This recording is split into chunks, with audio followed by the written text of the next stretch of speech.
ஓம் முருகா போற்றி, கந்தா போற்றி, கடம்பா போற்றி, கதிர்வேலா போற்றி, அறுபடை வீடு கொண்ட முருகப்பெருமானே போற்றி போற்றி. என் செல்லமே, என் செல்ல குழந்தைகளே, இந்த பழனி முருகன் உன்னிடத்தில் சொல்கிறேன். உன்னிடத்தில் ஒரு ரகசியமும் பேச வேண்டும் என் செல்லமே. இந்த பழனி முருகன் சொல்வதை தனியாக கேள், யாரிடமும் சொல்லாதே. ஆம் செல்லமே, நான் சொல்வதை நீ கேட்பதற்கு முன் ஓம் முருகா போற்றி, ஓம் முருகா போற்றி, ஓம் முருகா போற்றி போற்றி என்று ஒரு 6 முறை இதில் பதிவு செய்துவிட்டு நான் சொல்வதை கேள். அந்த ரகசியத்தை கேள் என் செல்லமே. உனக்கு நல்ல காலம் பிறந்து விட்டது. நீ எதிர்பார்த்த அனைத்தும் இனி ஒவ்வொன்றாக நடக்க உள்ளது. ஆம் செல்லமே, எப்பொழுதுமே நீ மன மகிழ்ச்சியுடன் இருக்க வேண்டும். இதுதான் இந்த முருகப்பெருமான் உனக்கு நான் தரும் அருள் வாக்கு. நிச்சயமாக என் வேண்டுதலை நிறைவேற்றி கொடுப்பார் என்ற நேர்மறை எண்ணங்களுடன் நீ இருக்கின்றாய். அதனால்தான் உனக்கு நான் ரகசியமாக சொல்ல வந்தேன். உன் இல்லத்தில் சுபகாரியங்கள் நடக்க உள்ளது.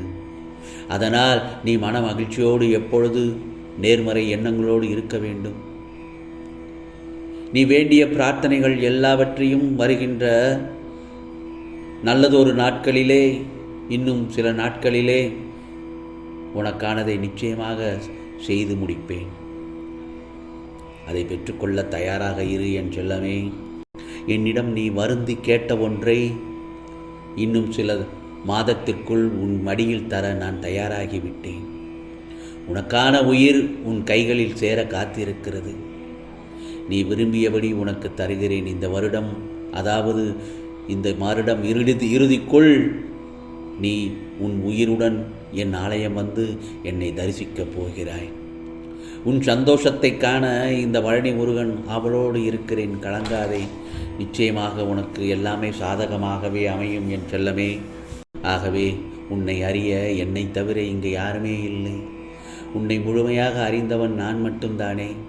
என்னை அடைந்த உனக்கு ஒரு நாளும் வாழ்வில் வீழ்ச்சி இல்லை என் செல்லமே. என்னிடம் இருக்கும் பிள்ளை, நீ உன்னை வீழ்த்துவதற்கும் உன்னை அழிப்பதற்கும் ஒருவன் நினைப்பானே, ஆனால் அவன் அழிவுக்கு அவன் மட்டுமே காரணம். நீ நேர்மையோடும் தூய பக்தியோடும் வாழ்வதை பார்த்து ஒருவனால் பொறுக்க முடியாமல் அவன் உனக்கு அநியாயம் இழைக்கின்றான். அப்படியென்றால் உன்னை அவதூறு பரப்புகிறான் என்றால் கலங்காதே. உன் கர்ம வினையை போக்க நீ துயரத்தை அனுபவித்து கொண்டிருக்கிறாய். துயரம் அனுபவித்து கொண்டிருக்கிறாய் என்று தெரிந்தும் அவன் மேலும் மேலும் உன்னை துன்புறுத்துகின்றான் என்றால் உன் துயரத்தை அனுபவிக்கும் அளவிற்கு உனக்கு சக்தி அளித்து நிச்சயமாக இந்த பழனி முருகன் உன்னை பாதுகாப்பேன். உன் துயரத்திலிருந்து மீண்டு வர நானே கை கொடுப்பேன் என் செல்லமே. சற்று பொறுமையாகவும் அமைதியாகவும் இரு. அதே சமயத்தில் இங்கு மற்றவர்களைப் போல நீ இருக்கக்கூடாது. இங்கு உள்ள சில மனித மனங்கள் மனம் முழுக்க வஞ்சத்தை நிரப்பிக்கொண்டு வாழ்ந்து கொண்டிருக்கிறார்கள். பிறருக்கு சூழ்ச்சி வலை பின்னி அவர்களை சிக்க வைத்து அழ வைத்து பார்க்கிறார்கள். தன்னை நல்லவர்களாக காட்டுவதற்கு கொஞ்சம் கூட மனசாட்சியின்றி மற்றவர்கள் மீது அவதூறுகளை பரப்புகின்றார்கள். காரியவாதிகளாகவும் சுயநலவாதிகளாகவும் இரக்கமற்று பாவிகளாகவும் வாழ்கின்றார்கள். ஒரு சிலர் அரக்கர்களாகவே மாறி தன் சொந்த குடும்பத்தில் இருக்கும் உறவுகளையே வாழக்கூடாது என்று பல வகையான சூழ்ச்சிகள் பண்ணி கொண்டிருக்கிறார்கள். என் செல்லமே, இங்கு பல மனிதர்கள் இப்படித்தான் வாழ்ந்து கொண்டிருக்கிறார்கள். மனிதர்கள் போல் தோற்றமளித்து கொண்டு உள்ளுக்குள் அரக்கர்கள் போல் வாழ்ந்து கொண்டிருக்கிறார்கள். அவர்களை போன்ற உண்மைத்தை உன்னால் 1000 கூட்டம் இருக்கும். அதுவும் அவர்களைப் போன்று நிச்சயமாக உன்னுடன் யார் இருக்க வேண்டும், நீ இப்படி இருக்க வேண்டும் என்ற முடிவை நான் தான் முடிவு செய்துவிட்டேன். அதுபோன்றுதான் நான் உன்னை வாழ வைத்து கொண்டிருக்கிறேன். சற்று புரிந்து கொள். அமைதி காத்து நம்பிக்கையுடன் பொறுமையுடன் காத்திரு என் செல்லமே. உனக்கு என்ன வேண்டுமோ என்னிடம் கேள். முருகா, எனக்கு நல்லதொரு மன நிம்மதியை கொடு என்று என்னிடத்தில் கேள். உன் கண்ணீரை துடைத்து கொண்டு உன் நியாயமான வேண்டுதலை என்னிடம் சொல். உன்னை நான் ஒருபொழுதும் கலங்க விட மாட்டேன். உனக்கு உரிமை இருக்கிறது என்னிடம் கேட்பதற்கு. கேள், நான் தருகிறேன். அந்த காலமே தர தடுத்தாலும் அதை மீறி உனக்கு நான் தர தயாராகிவிட்டேன். ஆம் செல்லமே, நீ படும் துயரத்தையும் துன்பத்தையும் என்னால் பார்க்க முடியவில்லை. நீ கேட்கும் ஒவ்வொன்றும் கூடிய விரைவில் உன்னை வந்தடையும்.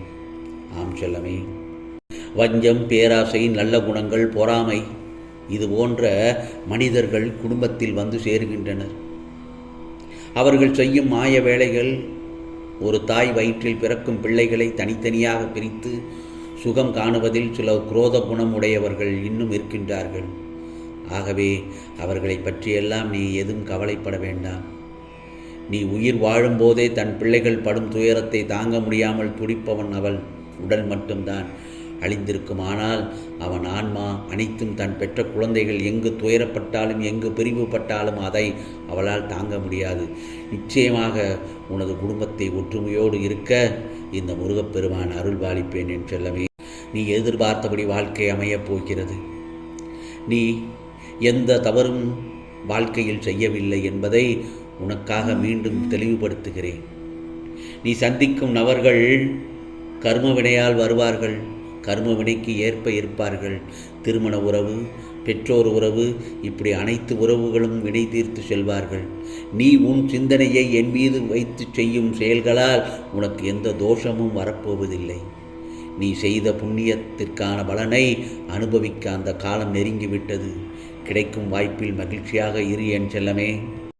நீ இழந்தவைகளை மீண்டும் புதிய வடிவில் உனக்கு கிடைக்கப் போகிறது. ஆம் செல்லமே, அதே நேரம் இதற்கு முன்பு அதனை எப்படி இழந்தாய் என்பதை நீ அறிந்து புரிந்து கொள்ள வேண்டும்.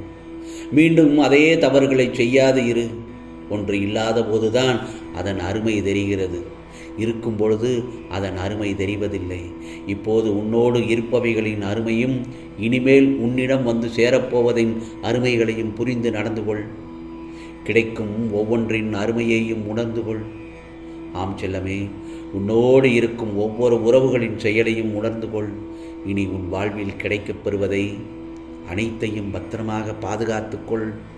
என்றும் இந்த முருகப்பெருமான் உனக்காக நான் துணையாக இருப்பேன் என் செல்லமே, துணையாக நான் இருப்பேன்.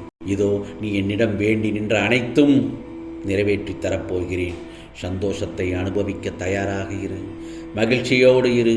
மற்றவற்றை நான் பார்த்து கொள்கிறேன். உனக்கு அருளும் ஆசீர்வாதமும் என்றும் உண்டு. இந்த பழனி முருகனின் அருள்வாக்கு தெய்வ வாக்கு என் செல்லமே.